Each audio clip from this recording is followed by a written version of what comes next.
5 mars 2013, jour de la mort d'Hugo Chavez. Pour la droite vénézuélienne, c'est l'occasion d'en finir avec le chavisme. Et pour cela, tous les moyens sont bons. Février 2014. Le président Nicolás Maduro est alors au pouvoir depuis moins d'un an. Une première vague de violence de rue est engagée par l'opposition. Malgré 43 morts et plus de 800 blessés, ces émeutes ne parviennent pas à destituer le gouvernement. Mars 2015. Barack Obama signe un décret classant le Venezuela comme menace pour les États-Unis. Les sanctions financières tombent. 6 décembre 2015. Jour des élections législatives. Durement affectés par des mois de privation, les électeurs favorisent l'opposition, qui s'empare de l'Assemblée nationale. Le gouvernement reconnaît sa défaite. Néanmoins, 3 députés, accusés de fraude par le tribunal suprême de justice, rendent illégitime la nouvelle Assemblée. L'opposition crie au scandale et persiste à leur faire prêter serment.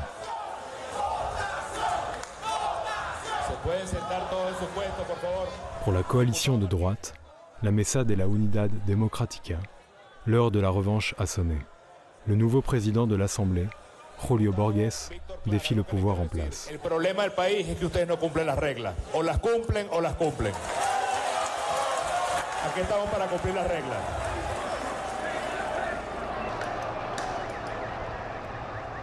Le 4 avril 2017, une deuxième vague de violence tente de provoquer le départ du président Maduro.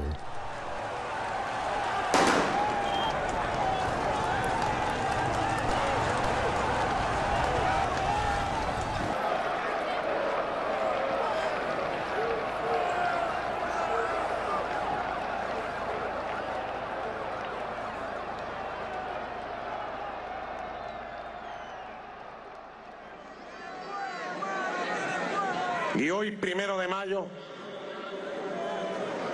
anuncio que en uso de mis atribuciones presidenciales como jefe de Estado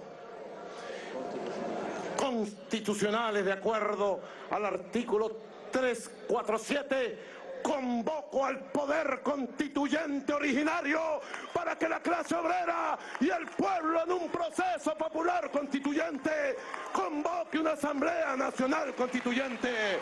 Convoco al poder constituyente originario del pueblo.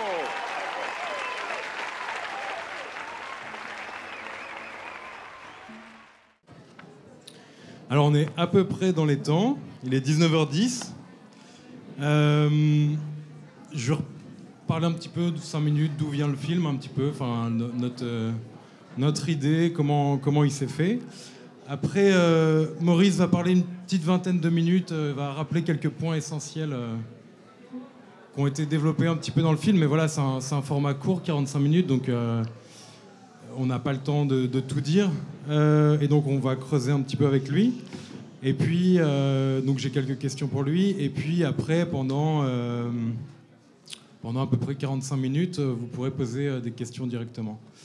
Voilà, donc le film a été fait dans des conditions de reportage. C'est-à-dire qu'on est parti pendant 8 jours. 10 jours, on a filmé pendant 8 jours. On était en contact avec Katia TV et Alba TV à Caracas, qui sont deux web TV basées à Caracas, qui nous ont permis d'avoir les bons contacts sur le terrain, de faciliter les choses en fait.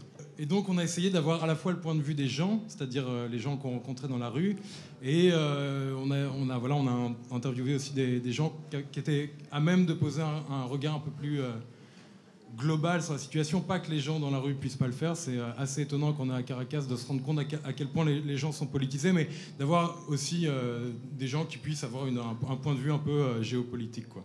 En tout cas macro. Donc le film, il vient de cette idée de questionner en fait la manière dont on nous vend l'information ici. Et donc il vient le Venezuela, c'est le premier coup médiatique, le coup d'État basé sur les médias de l'histoire. Donc Maurice aura le temps de développer un petit peu, mais En 2002, il y a eu un coup d'État contre Chavez, basé essentiellement sur la prise des médias au Venezuela. Et donc, il y a un film qui retrace toute cette histoire qui s'appelle La Révolution ne sera pas télévisée, qui date de 2003 et qui a été fait par Kim Bartley et Doanaka O'Brien, pardon. Et donc, qui pose cette question en fait, essentielle de qu'est-ce qu'on fait avec des médias privés, comment est-ce qu'on peut être en démocratie quand les médias sont essentiellement privés. Et donc, toutes ces questions posent en fait la question qui nous intéressait avec Rafa, c'était les nouvelles formes d'ingérence états-unienne, quoi. Donc le film, en 45 minutes, a essayé de développer une espèce de point de vue contrastant, c'est-à-dire que ici, c'est essentiellement... Il y a un petit Larsen ou... Ouais. C'est essentiellement le traitement médiatique européen, mais essentiellement en avant l'opposition vénézuélienne. Donc il y a elle est complètement surreprésentée et il n'y a jamais... C'est quoi, c'est ça ? Non, c'est pas ça. Hein. Et donc, en fait, c'est un petit peu l'idée de Bourdieu, c'est-à-dire que pour être égal, des fois, il faut être inégal, et donc redonner la parole à ceux qui ne l'ont jamais. Et donc, on avait envie de parler avec ça, on avait envie de parler de la manière dont les médias fonctionnent, une espèce de censure par omission. En fait, tel ou tel fait qui sont mis en avant empêche d'en développer tel ou tel autre. Et donc, on était aussi dans l'idée de, voilà, encore une fois, diaboliser les idées de gauche dans les médias dominants, diaboliser les idées socialistes et jamais creuser la question. Et donc, personnellement, c'était aussi pour donner une autre lecture, par exemple, à mes proches, questionner l'idéologie qui avance toujours masquée. On grandit on grandit dans un monde qui, en fait, traduit une idéologie qu'on a du mal à questionner. Et il y a une phrase d'Aldous Huxley, donc c'est le philosophe et écrivain britannique qui a écrit Le meilleur des mondes, qui dit 62 400 répétitions font la vérité. Et c'est un petit peu l'idée derrière laquelle on avait envie de développer ce film. Donc voilà, il y a quelques points essentiels qui ont été abordés dans le film. Maintenant, je vais te laisser, Maurice... aller un petit peu replacer l'église au milieu du village, entre guillemets. Écoutez, il y a des fois où, dans des réunions sur le Venezuela, il y a 25 personnes et j'ai le droit de parler 1h30. Et là, vous êtes vachement nombreux et j'ai le droit à 20 minutes. Ça va être dur. Mais en même temps, en voyant le film que je n'avais pas encore vu, je me suis rendu compte que beaucoup des choses que j'avais préparées sont conjointes. Alors, on va repartir du 28 octobre 2015 sur CNN, chaîne états-unienne. John Kelly, le chef du Southern Command, le commandement sud de l'armée des États-Unis, déclare « S'il y a une crise humanitaire importante, c'est-à-dire un effondrement de l'économie, au point que les Vénézuéliens aient désespérément besoin d'aliments, d'eau et de choses comme ça, alors nous pourrions réagir. » On est en octobre 2015 et ce qui se passe en ce moment est annoncé. C'est-à-dire que c'est la conséquence directe de ce qu'a annoncé le général John Kelly. C'est la première fois que, depuis les États-Unis, l'expression crise humanitaire est lâchée. Et effectivement, on y est, puisque vous avez tous lu, entendu, vu à la télévision que le Venezuela est victime d'une crise humanitaire avec une migration importante. La migration importante existe d'ailleurs. Hein. Il ne s'agit pas de la minorer. Et puis en septembre, là c'était le 14 septembre, vous avez le supplétif des États-Unis à la tête de l'Organisation des États américains, avec l'OEA. L'OEA a été qualifié par Fidel Castro de ministère des colonies des États-Unis. Luis Almagro, qui va sur la frontière colombienne pour apporter son assistance aux malheureux réfugiés vénézuéliens. Et d'ailleurs, pour ceux qui migrent, c'est effectivement une chose difficile. Et à cette occasion, il dit qu'il est temps d'en finir avec la dictature de Maduro. Il répète qu'une intervention militaire au Venezuela n'est pas écartée.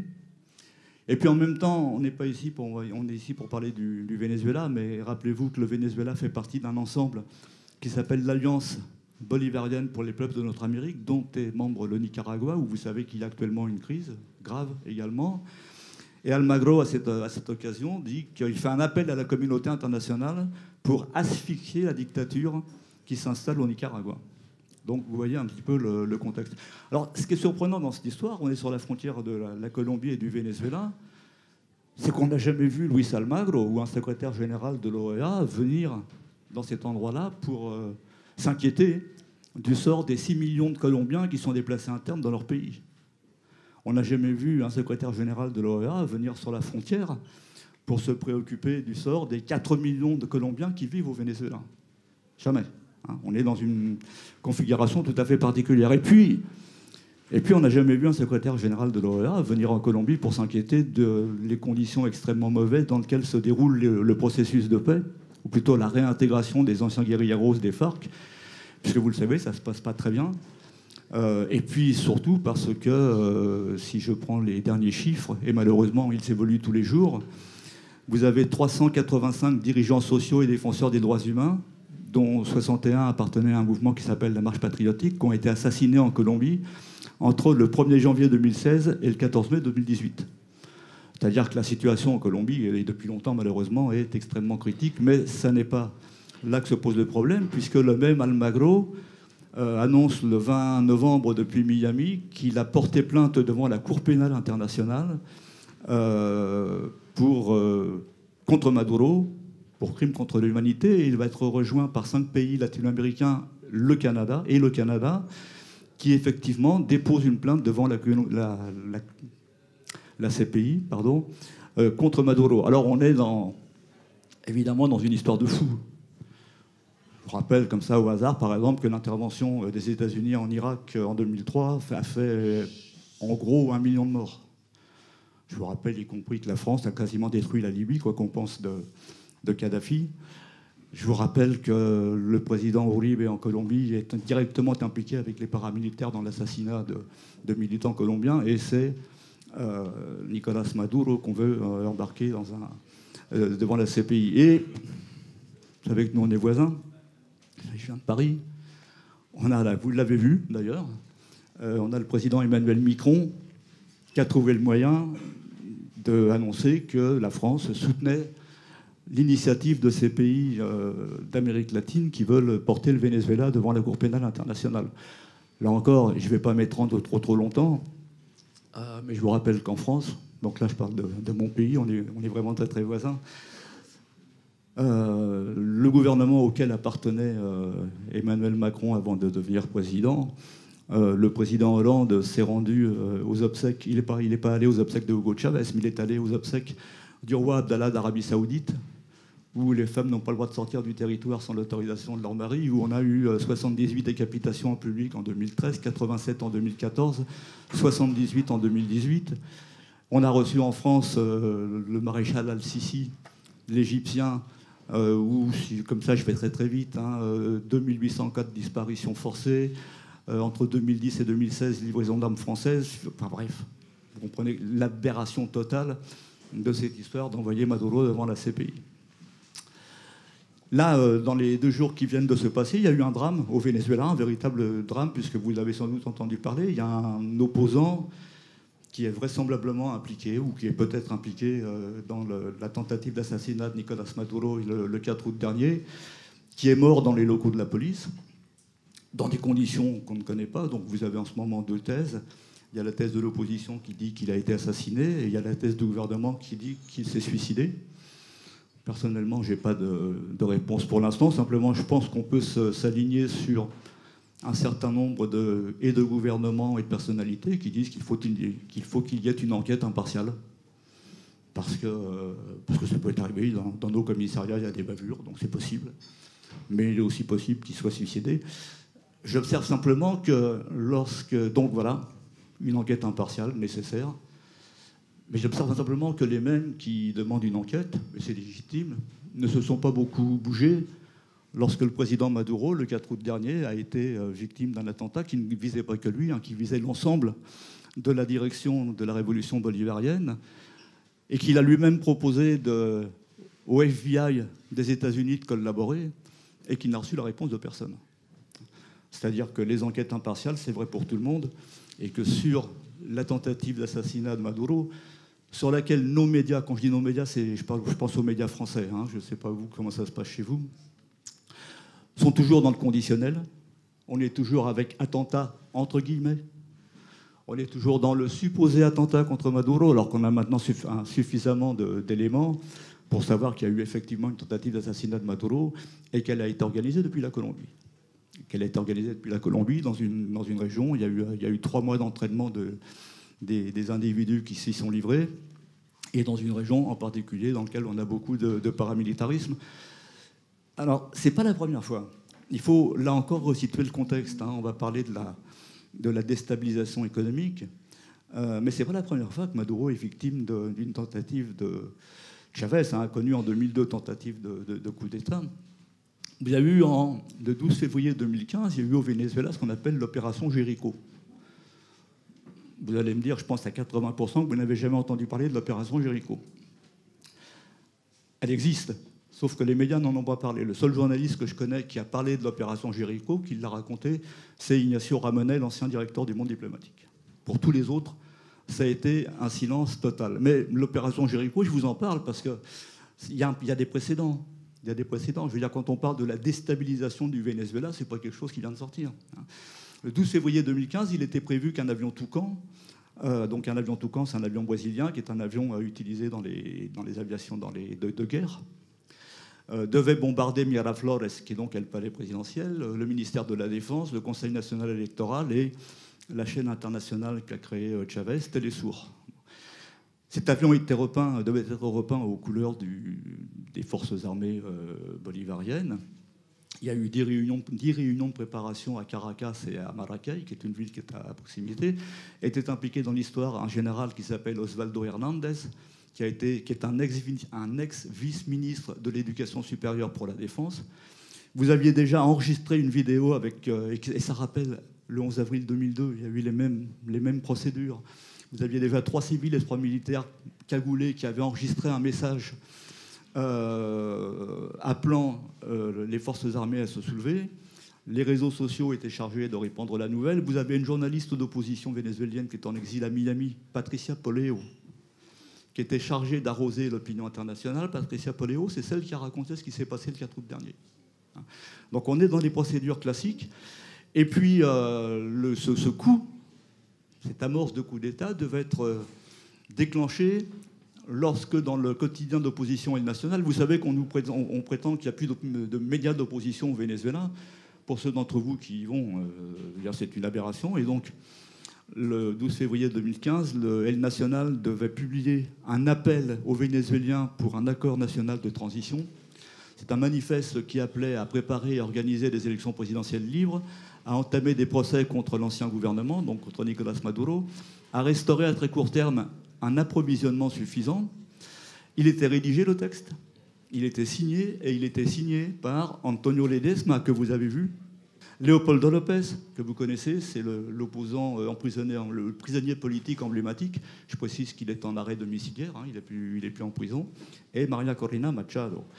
Lorsqu'on vous parle d'Antonio Ledesma, depuis nos pays à nous, c'est un prisonnier politique victime d'une dictature impitoyable. Non, Antonio Ledesma, par ailleurs, était impliqué dans le coup d'État d'avril 2002. Bien. Donc on est dans un moment d'offensive générale, et non seulement d'offensive générale au Venezuela, mais aussi d'offensive générale en Amérique latine. Il y a tout un contexte. Il y a le Nicaragua, je vous en ai dit 2 mots. Il y a le Nicaragua qui divise, qui fracture notre famille au sens large. Il y a un vrai débat. Mais bon, le Nicaragua en ce moment est sous attaque. On a eu un coup d'État contre Dilma Rousseff, parce qu'il faut appeler les choses par leur nom. On a actuellement Lula en prison. Là encore, je ne sais pas comment c'est chez vous, mais chez nous, c'est Lula condamné pour corruption. Non, Lula n'est pas condamné pour corruption. D'abord, il y a encore des recours. Mais en plus, tous ceux qui s'intéressent à cette affaire savent que ça repose sur des preuves qui ne sont pas des preuves. Donc en fait, on a empêché Lula de se présenter. Vous avez en Équateur un démembrement sournois de la révolution citoyenne de Rafael Correa. Et donc, par moments, on a un peu l'impression d'être revenu au temps de la guerre froide. Et on avait eu un court espoir que ça allait se terminer. Lorsque Barack Obama, c'était en mars 2016, est allé à Cuba. Et depuis Cuba, a déclaré « Je suis venu enterrer le dernier vestige de la guerre froide dans les Amériques ». Sauf qu'effectivement, un an auparavant, il avait signé ce qui était mentionné dans le film, le fameux décret absurde, ridicule, qui instaure une urgence nationale pour répondre à la menace inhabituelle et extraordinaire que représente le Venezuela pour les États-Unis. Je précise que le Venezuela est considéré comme chef de file de la gauche latino-américaine, que Lula ou Dilma Rousseff n'étaient pas des révolutionnaires, mais que néanmoins, lorsque Dilma Rousseff a été destituée, ou pour moi a été victime d'un coup d'État, le vice-président des États-Unis, Joe Biden, a qualifié l'impeachment, j'ouvre les guillemets, d'un des meilleurs changements politiques qu'a connu la région ces derniers temps et conformément à la Constitution. Les États-Unis continueront à travailler étroitement avec le président Temer qui est incorrompu, qui est arrivé au pouvoir, et que nos médias appellent le président Temer. Non, c'est le président de facto Temer. Temer n'a jamais été élu. Temer et le Brésil font partie de ce qu'on appelle le groupe de Lima, qui est déchaîné contre le Nicaragua, contre le Venezuela, excusez-moi. Alors effectivement, il y a en ce moment, vous l'avez compris, crise grave au Venezuela, en particulier des pénuries. Ces pénuries et les effets de cette pénurie, je vais vous la raconter en vous faisant une petite lecture. Je vais aller très très vite, si je retrouve la page. La droite déployait toute une série d'actions stratégiques visant à mettre l'économie en compote et à saper l'autorité du gouvernement. Elle disposait des moyens d'information les plus puissants, pouvait compter sur des ressources financières quasi illimitées et sur l'aide des Amerlocs qui avaient débloqué des fonds secrets en faveur du plan de sabotage. On put en mesurer les effets au bout d'à peine quelques mois. Pour la première fois, le peuple se retrouva à la tête d'assez d'argent pour satisfaire ses besoins fondamentaux et se payer l'un ou l'autre de ces objets qu'il convoitait depuis toujours, mais il ne pouvait le faire, les magasins étant presque vides. Le désapprovisionnement avait commencé, en passe de devenir un véritable cauchemar collectif. Les femmes se levaient aux aurores pour prendre leur tour dans d'interminables files d'attente et parvenir à acheter un poulet éthique, une demi-douzaine de couches pour bébé ou du papier hygiénique. Le cirage à chaussures, les aiguilles, le café devinrent des denrées de luxe dont on se faisait cadeau dans un emballage de papier fantaisie lors des anniversaires. L'angoisse de la pénurie se fit jour. Le pays était agité de vagues de rumeurs contradictoires alertant les gens sur les produits qui allaient manquer. Et ceux-ci achetaient tout ce qu'ils trouvaient sans aucune mesure pour parer à toute éventualité. Ils s'arrêtaient pour faire la queue sans trop savoir ce qu'on était en train de vendre, simplement pour ne pas laisser passer l'occasion d'acheter quelque chose, même s'ils n'en avaient nul besoin. Firent leur apparition des professionnels de la file d'attente, qui, moyennant une somme modique, vous gardaient votre tour. Des marchands de bonbons qui profitaient des attroupements pour placer leurs friandises, sans compter ceux qui louaient des couvertures pour les queues nocturnes. Le marché noir fit florès. La police tenta de l'enrayer, mais c'était comme une épidémie qui se répandait partout, et on eut beau inspecter les véhicules et arrêter ceux qui portaient des baluchons, on ne put y mettre fin, jusqu'aux enfants qui trafiquaient dans les cours d'école. Disparurent les pièces de rechange pour les appareils ménagers, les machines, les véhicules. On rationna l'essence et les files d'attente des automobilistes pouvaient durer 2 jours pleins, sans compter la nuit, bloquant la ville comme un gigantesque boa immobile se rôtissant au soleil. On n'avait plus le temps de faire la queue pour tout. Venezuela, 2018. Isabel Allende, La Maison aux Esprits, Chili, 1973. C'est une réplique absolument totale. Et je remercie, je ne sais pas s'il est dans la salle, Géraldina Colotti, qui voilà, elle est là-haut, elle travaille, qui a retrouvé ça dans un article, a signé ça dans un article, ce qui m'a obligé à me replonger. Vous avez exactement ce qui se passe au Venezuela, raconté par Isabel Allende sur le Chili de 1973. En 1973, au Chili, quelques mois avant le coup d'État contre le président socialiste Salvador Allende, les journaux internationaux titraient « Plus de pain au Chili ». Dernièrement, les mêmes titres accrocheurs « Plus de pain au Venezuela » faisaient la couverture des grands journaux étrangers. La majeure partie des biens de consommation provient de l'étranger et est importée par le secteur privé. L'industrie vénézuélienne manque cruellement de diversité et le secteur agroalimentaire n'est pas développé. La guerra económica son grandes dificultades en obtener los alimentos, las medicinas y algunos insumos de higiene personal, ¿verdad? Pero no es producto de la falta de la política del gobierno, de la política económica, sino son elementos precisamente de esas formas de guerra silenciosa, no frontal, para ir doblegando la moral de los pueblos.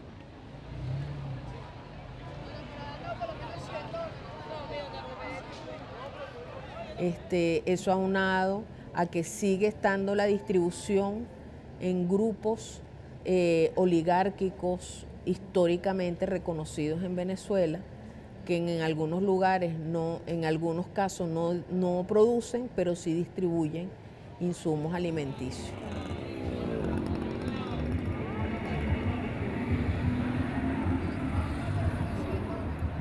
Pour faciliter l'achat de biens de première nécessité, le gouvernement subventionne le secteur privé en dollars pour lui permettre d'acheter sur le marché international.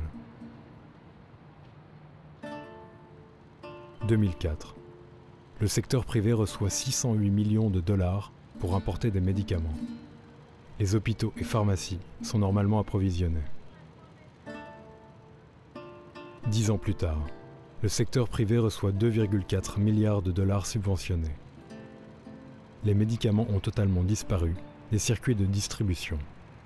El acetaminofén o paracetamol, que es un medicamento tremendamente barato, o sea, en cualquier mercado mundial es básico, y desapareció, no había ni en los consultorios, ni para comprarlo, ni nada, justo en el momento que hay una epidemia.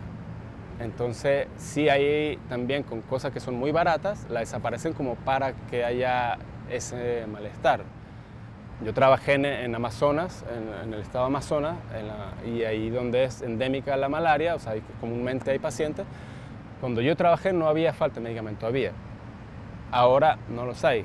Y también eso ha hecho que los brotes de malaria, pues, y ahora tenemos pues mucho más casos de malaria porque no hay medicamentos para controlarla, para evitar la transmisión.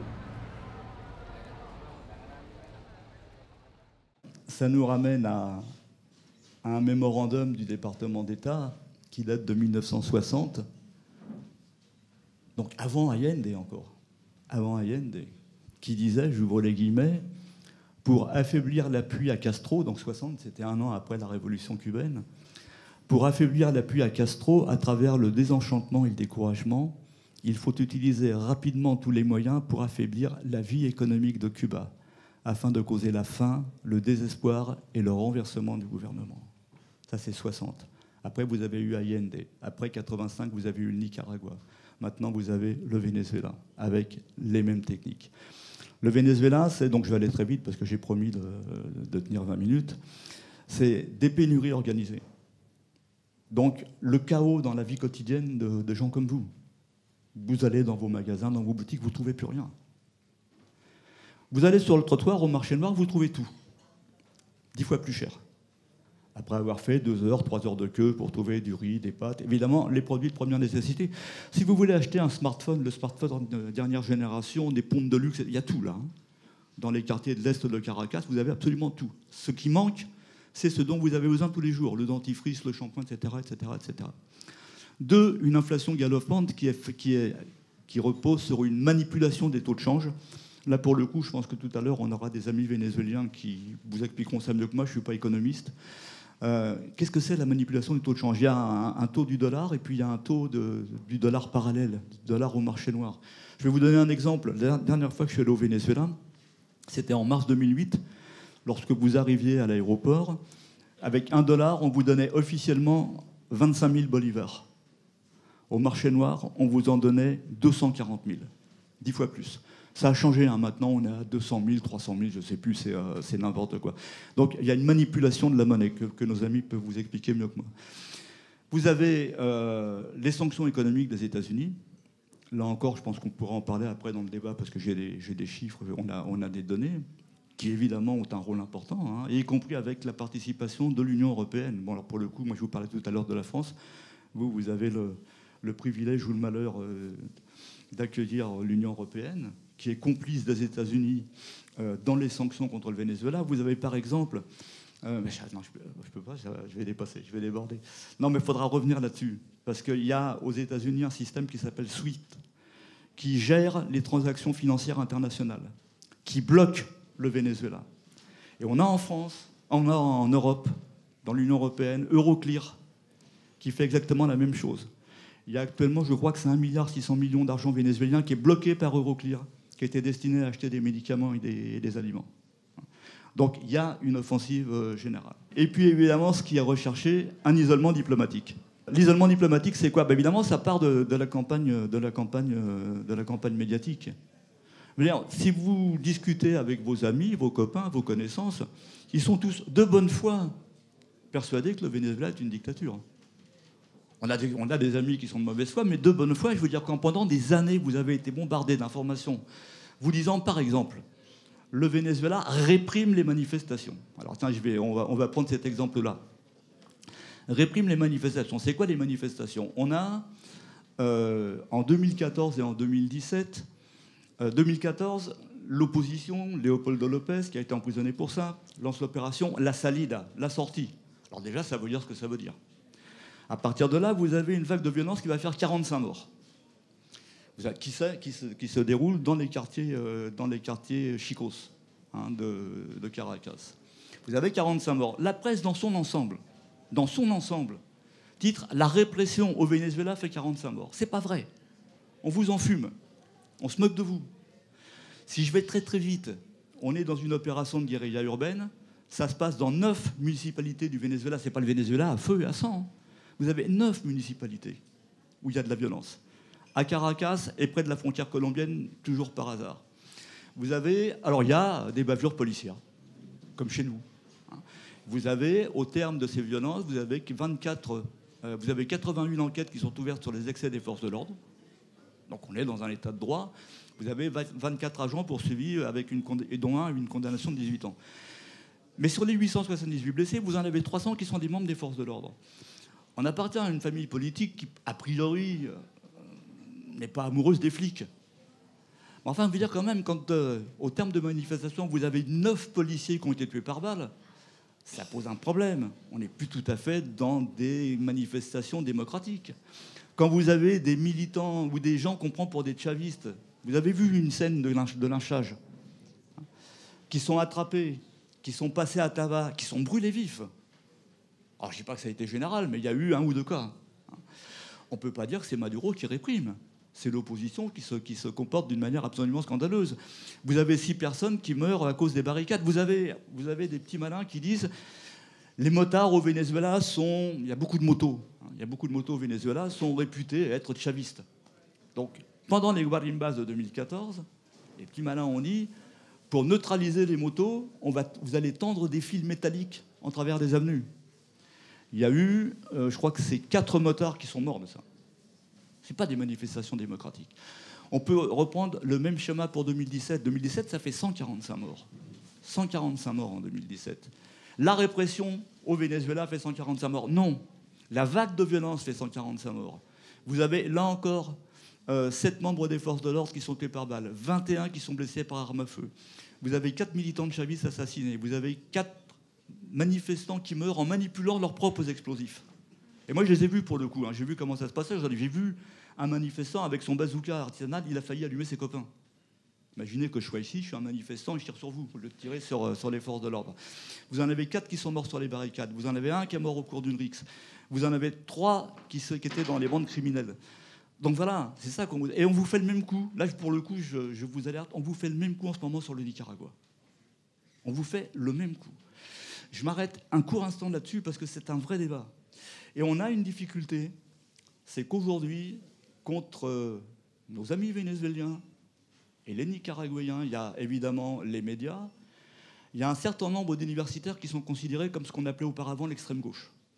Et il y a les organisations de défense des droits humains. Et ça, c'est compliqué.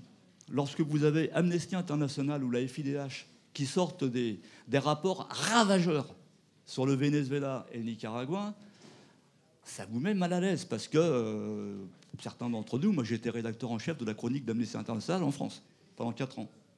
Et je suis parti sans conflit avec Amnesty, on a fait un pot de départ, c'était génial, on s'aimait bien.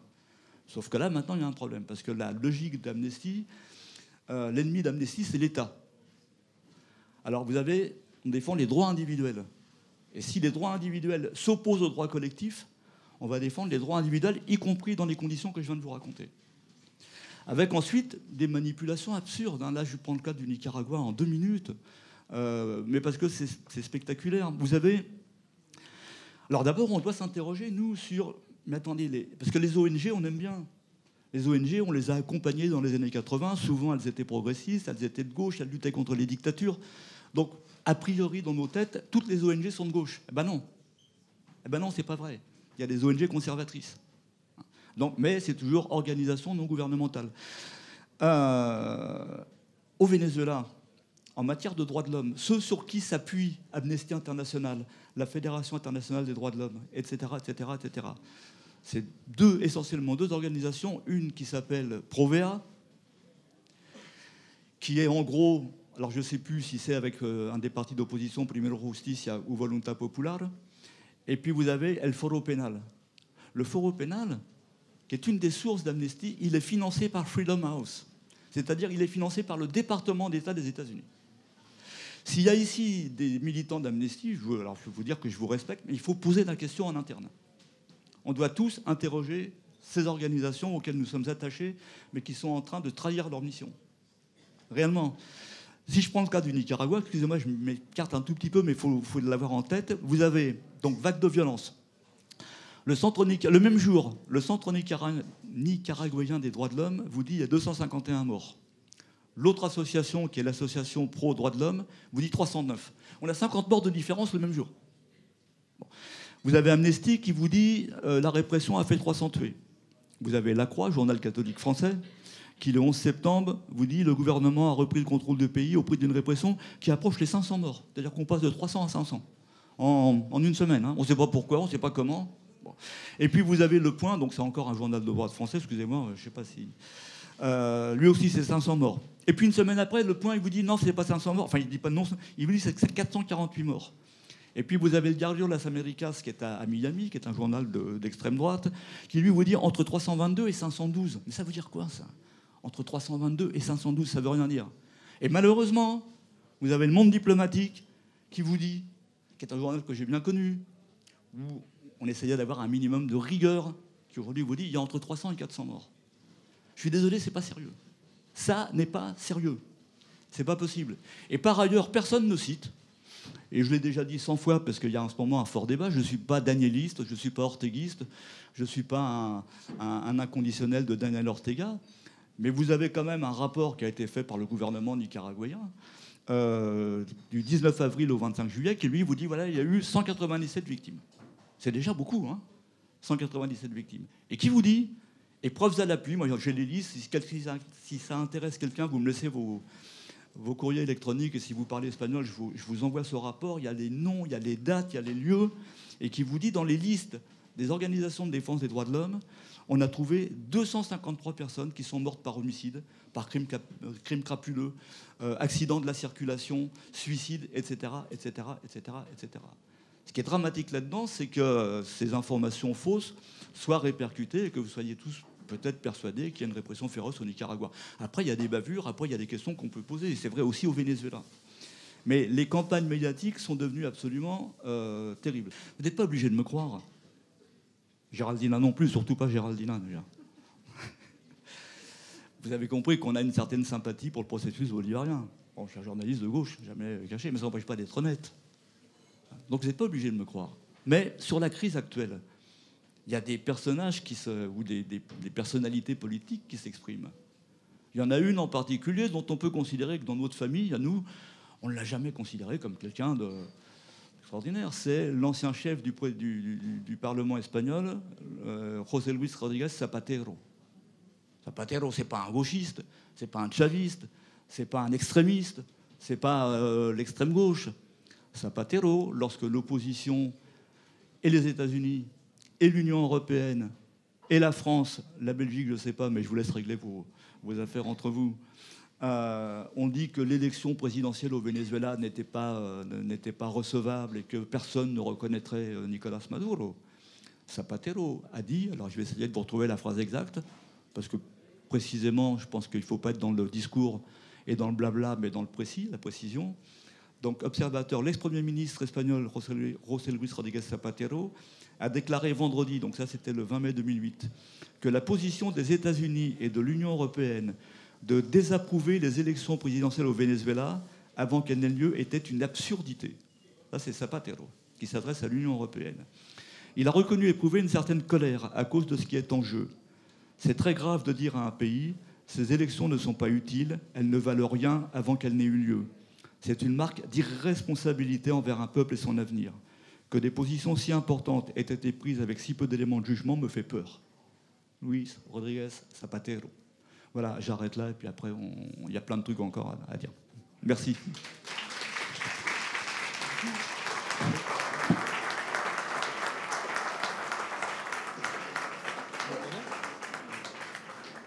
Quelques petites questions juste avant de vous passer la parole. Moi, une des questions qui m'a vraiment intéressé, c'est en fait pourquoi finalement le peuple, malgré le sabotage économique, malgré les pénuries alimentaires, de médicaments, de biens de consommation, pourquoi le peuple ne cède pas au mécontentement recherché, au mécontentement que la droite essaye de mettre en place? Alors ça c'est... mon micro maintenant. Non, la question en fait elle est intéressante parce qu'il y a, on le voit, il y a un panorama différent dans toute l'Amérique latine. Je rappelle que la déstabilisation du Venezuela, c'est pas la première. On a renversé au Honduras le président Manuel Zelaya en 2009. On a tenté de renverser le président Rafael Correa quand il était président le 30 septembre 2010. On a réussi à renverser un président qui était un président de gauche modérée, Fernando Lugo, au Paraguay en 2010. On a réussi à renverser Dilma Rousseff. On a réussi à mettre Dilma Rousseff en prison. On est en train d'essayer de mettre en accusation Rafael Correa en Équateur. Il y a un pays qui tient, il y a deux pays qui tiennent. Le Venezuela et paradoxalement le Nicaragua.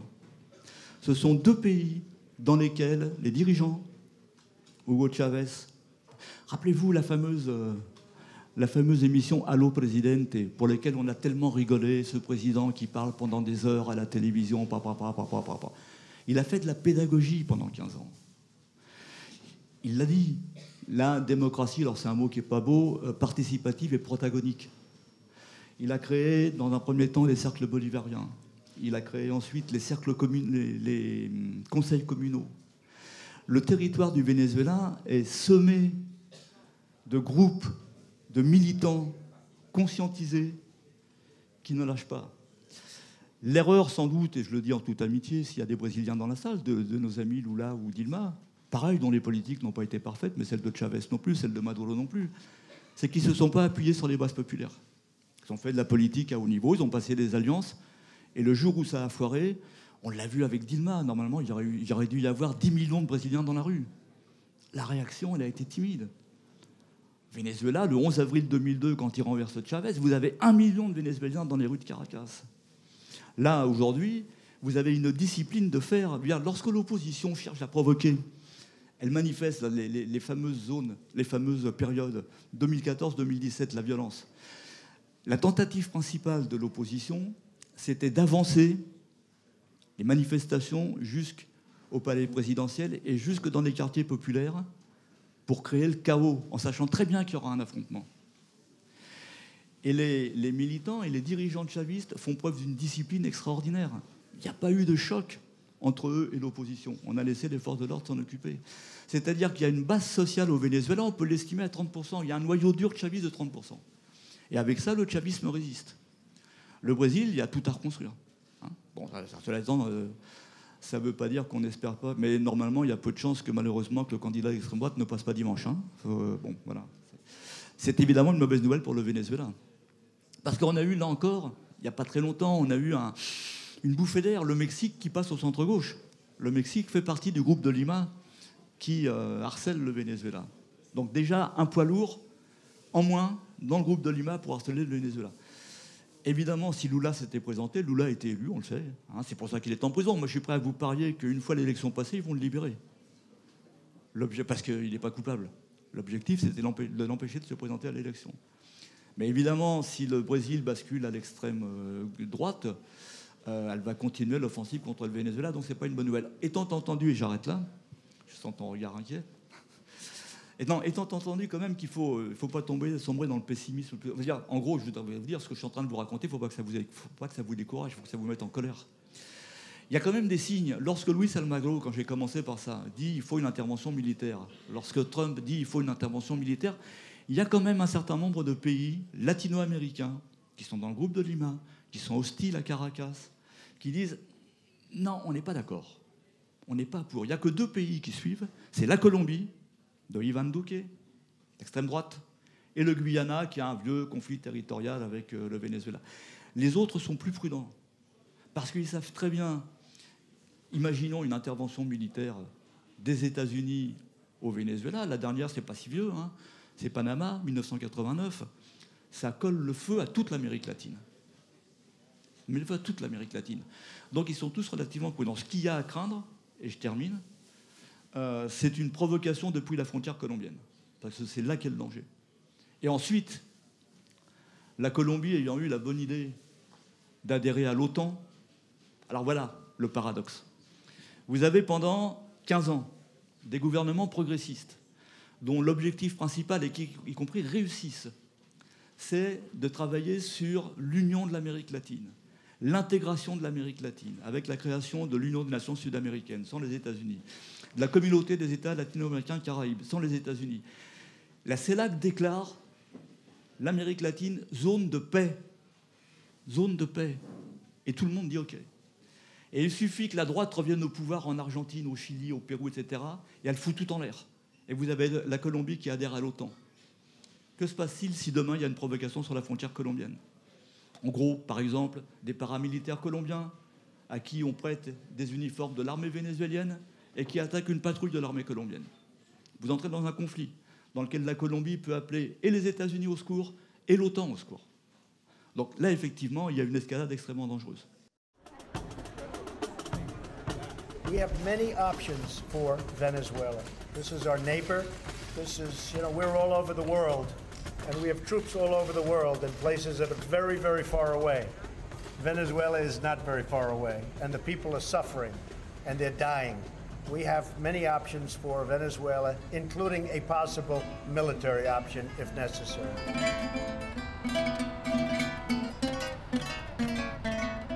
Le Venezuela est la plus grande réserve connue de pétrole au monde, devant l'Arabie Saoudite.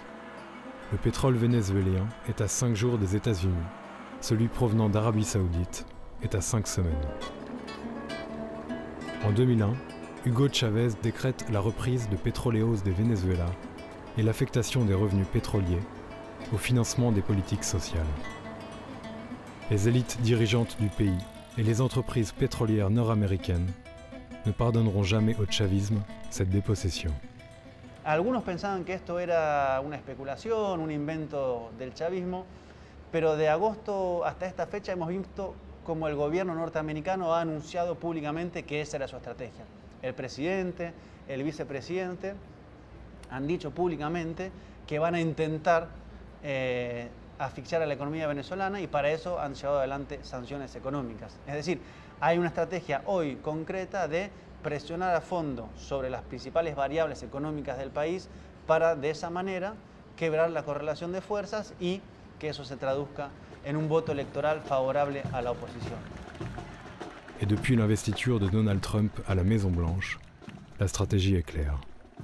Anytime you have a country as large and with the economic capacity of a country like Venezuela, America has a deep interest in making sure that it is stable and as democratic as possible. We hope our friends in the EU will soon follow the United States. Le Venezuela sanctionné par l'Union européenne. Les ministres des Affaires étrangères des 28 ont décidé ce lundi de nouvelles mesures. Qu'il me soit permis de dire à ce sujet combien est préoccupante la crise actuelle du Venezuela. Une dictature tente de se survivre au prix d'une détresse humanitaire sans précédent, de radicalisation idéologique inquiétante, alors même que les ressources de ce pays restent considérables. Mais alors du coup, voilà, moi la question c'est la question de l'écosocialisme. C'est-à-dire, ouais, vaste question, mais j'ai 3 vastes questions. C'est-à-dire, voilà, on dit que le Venezuela vit sur le dos de l'extractivisme. Qu'est-ce qu'il en est? Qu'est-ce qu'est le vrai du faux? Première question. Aujourd'hui, on est le 13 octobre. Au Venezuela, c'est le jour ou c'est peut-être demain, le jour de la fin du 4e Congrès national des communes. Du coup, il y a eu un changement dans la Constitution qui met en place la construction d'un État communal, donc une nouvelle forme d'organisation. Est-ce que, enfin voilà, potentiellement parler de ça. Et alors la dernière question, c'est est-ce que voilà, vis-à-vis d'un... Enfin, je pensais, quand je t'entendais parler sur les journalistes, sur la propagande médiatique, à une petite vidéo du Monde qui s'appelle La crise vénézuélienne expliquée en 4 minutes. Et tu parlais du format et de l'impossibilité à dire, dans un format précis, à développer les choses. Qu'est-ce qu'on fait face au conditionnement du point de vue ici, face aux analyses superficielles? Et en fait, est-ce que, du coup... Selon toi, en tant que journaliste, je ne t'ai pas présenté comme les intervenants sont présentés à la fin dans le film, donc voilà, journaliste indépendant. Est-ce qu'il y a une objectivité possible? Putain, c'est 3 questions. Alors, sur l'aspect superficiel des médias, je veux bien répondre si tu me laisses 1 heure de plus. Non, là, il y a beaucoup de questions. Alors, le modèle économique du Venezuela. Alors c'est vrai qu'on a un débat, alors on n'a même plus un débat maintenant, c'est presque une guerre avec nos amis de ce qu'on appelait avant l'extrême gauche. Avec un discours qui est repris à la fois à droite et à l'extrême gauche sur « Ah oui, mais c'est toujours un pays extractiviste, ils ne sont pas sortis de la malédiction du pétrole. » Ben non, c'est vrai. Non, c'est vrai, mais en même temps, Chavez, moi je me souviens d'avoir assisté à un Allo Presidente en 2002, quelques jours avant le coup d'État, disait déjà il faut en finir avec notre dépendance du pétrole, il faut semer le pétrole pour pouvoir changer. Bon. Sauf que c'est plus facile à dire qu'à faire. Plus facile à dire qu'à faire. Changer le modèle économique. Rappelez-vous qu'en Europe, chez nous, pour arriver à la révolution industrielle, ça a pris 80 ans. Hein. Ça ne s'est pas fait en 15 ans. Déjà, le temps. Qu'est-ce qu'on peut avoir comme... Parce que ça fait partie des petites colères rentrées que j'ai. Ceux qui nous tiennent ce discours ne font aucune proposition, en réalité. Ils ne font aucune proposition. Quels sont les modèles qu'on a pu voir changer au cours de ces dernières décennies, si on voulait sortir de la dépendance du pétrole? Alors, il y a eu le Mexique et l'Amérique centrale avec ce qu'on appelle les maquiladoras.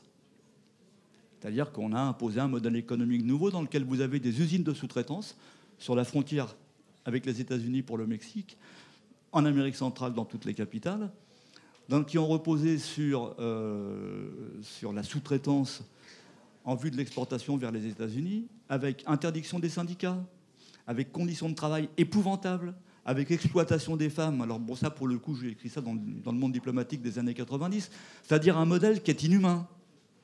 Un modèle qui est inhumain. Y compris qui a provoqué des catastrophes ultérieures, puisque... il y a un moment, la main-d'œuvre est devenue moins chère en Asie, donc on a laissé tomber les maquiladoras, un certain nombre de maquiladoras au Mexique, aux États-Unis. Et les Mexicains qui s'étaient regroupés sur la frontière pour travailler dans les maquiladoras, ils sont passés aux États-Unis. Évidemment. Bon. Et après, je veux dire, les États-Unis disent oui, mais on est envahi par les Mexicains. Oui, mais c'est le modèle qui a voulu ça. Donc on ne peut pas demander au Venezuela d'appliquer ce modèle. Les zones franches, les maquiladoras. Après, si on regarde les pays qui ont réussi à faire une transition, vous avez ce qu'on a appelé les tigres asiatiques. Mais les tigres asiatiques, c'est pareil, c'est Taïwan, la Corée du Sud, etc., etc., etc. Mais c'est pareil, ça a reposé sur des régimes autoritaires. La transition qu'ils ont faite, elle a pris, je sais pas, elle a pris 10 ans, 15 ans, sur des régimes autoritaires, dans des conditions extrêmement dures pour les classes ouvrières. C'est pas le projet des Latinos. Donc, il y a un projet à trouver. Pour le moment, on ne l'a pas. Le Venezuela est beaucoup attaqué sur le thème de l'extractivisme. Alors, Nicolas Maduro, en 2016, a dit bon, avec le pétrole, on a du problème, donc on va exploiter une zone qu'on appelle El Arco Minero, l'arc minier, dans lequel on a de l'or, des diamants, du coltan, du kaolin, de la dolomie et des métaux rares et stratégiques.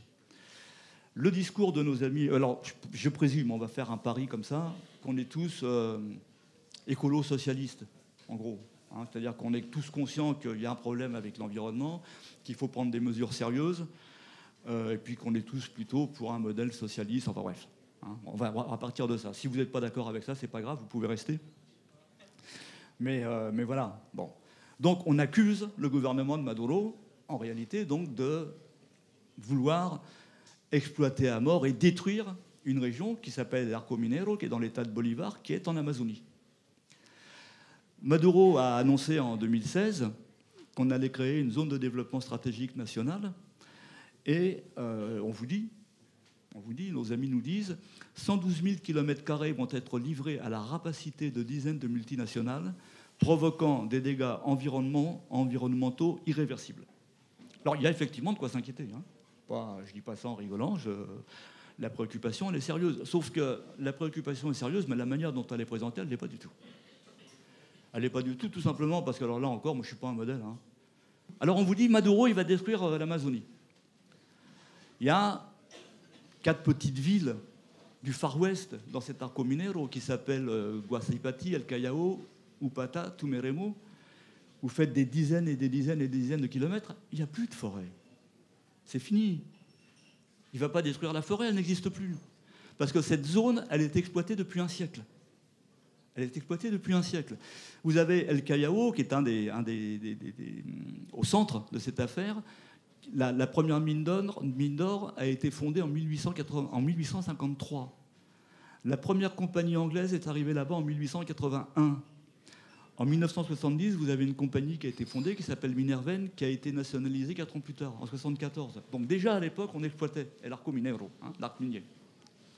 Vous aviez en même temps des multinationales, et puis vous aviez des compagnies vénézuéliennes appartenant à la classe dominante, qui en général avaient des concessions pour 20 ou pour 50 ans, et puis qui en terminaient rapidement avec le filon le plus facile à exploiter, et puis laissaient tomber le résidu et redemandaient une nouvelle concession. Donc la zone, elle est exploitée depuis déjà très longtemps, et les dégâts environnementaux, malheureusement, j'ai vu sur place, c'est assez terrible. Vous avez environ 250 000 personnes qui vivent des mines artisanales. Parce qu'à côté de ces multinationales et de ces entreprises moyennes ou grandes, vous avez des mineurs artisanaux qui sont venus, qui sont là depuis 2, 3, 4, 5 générations. 250 000. Avec aussi, et en particulier, des étrangers, donc des Colombiens, des Brésiliens, des Guyanais, des Dominicains. Vous avez donc des puits de 25 mètres de profondeur, de 80 mètres de profondeur, ça fonctionne avec des puits. C'est une zone, c'est le Far West.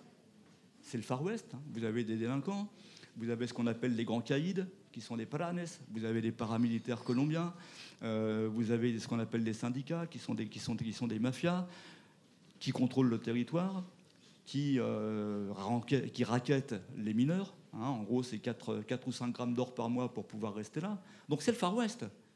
C'est pas la magnifique forêt amazonienne qu'on imagine. Non, c'est pas ça du tout. Les mineurs artisanaux, on estime qu'ils sortent 2 tonnes par an. On est d'accord ? En 2015, la Banque centrale recevait de cette région 700 kilos d'or. C'est-à-dire qu'il y a 2 tonnes qui sont produites, la Banque centrale reçoit 700 kilos. En 2016, elle reçoit 500 kilos. Par contre, vous avez à côté une île de la Caraïbe qui s'appelle Curaçao, qui exporte 18 tonnes d'or, qui récupère 2,3 milliards de dollars entre 2010 et 2015 sans avoir une seule mine sur son territoire. C'est-à-dire que jusqu'à l'arrivée de Chavez et jusqu'à la mesure de Maduro, cette zone est entre les mains des contrebandiers. Que l'or vénézuélien partait en Colombie, partait au Brésil, partait à Curaçao. Et ce qu'on vous comment dire, excusez-moi, je cherche un mot là. Ce qu'on vous explique, ce qu'on vous montre comme un saccage de l'environnement, en réalité, c'est une reprise de contrôle d'une zone qui est déjà complètement dévastée avec des dégâts humains absolument considérables. Bon. Donc on ne peut pas avoir un discours simpliste sur cette affaire. Il y a y compris ce qu'on appelle des chavistes dissidents, des chavistes d'opposition qui tombent à bras raccourcis sur Maduro. La décision d'exploiter, elle est prise en 2011 par Chavez. Et à l'époque, les mêmes ne disent rien. C'est-à-dire qu'il faut aussi comprendre que le monde n'est pas parfait et que dans l'entourage de Chavez, il y avait aussi des courtisans, des gens qui étaient capables de se taire s'ils n'étaient pas d'accord devant Chavez et qui maintenant se déchaînent contre Maduro. Ça existe, hein, c'est la vie, c'est la vraie vie. Il y a 3 types de mineurs là-bas. Donc je vous l'ai dit, il y a ceux qui viennent en période de crise, comme en ce moment. Il y a beaucoup, hein, il y a une masse de gens qui viennent dans les mines parce que c'est la galère en vrai, mais qui vont repartir dès que ça ira mieux. Vous avez les entreprises établies, et puis vous avez ces mineurs artisanaux. Chavez a essayé de les retirer. En 2005, il a lancé un plan qui s'appelait, je ne sais plus, je vais le trouver, c'est pas grave. Et ils ont dû reculer, c'est pas possible. Parce que quand vous avez des gens qui sont là depuis 5 générations, vous ne pouvez pas dire d'un seul coup, bon, on va les transformer en coiffeurs, on va les transformer en informaticiens, on va les transformer... Ça n'a pas marché, même avec Chavez. Il n'a pas pu. Et le problème, c'est est-ce qu'il faut envoyer l'armée pour balancer 250 000 personnes et réprimer? C'est pas possible. Donc, Chavez a reculé. Les mineurs sont restés. Et lorsqu'à Maduro, finalement, a lancé l'exploitation, il l'a fait en concertation avec les mineurs artisanaux. Et pour le coup, je ne peux pas vous garantir que c'est parfait, je ne peux pas vous garantir que ça va fonctionner, mais il faut espérer que ça va fonctionner.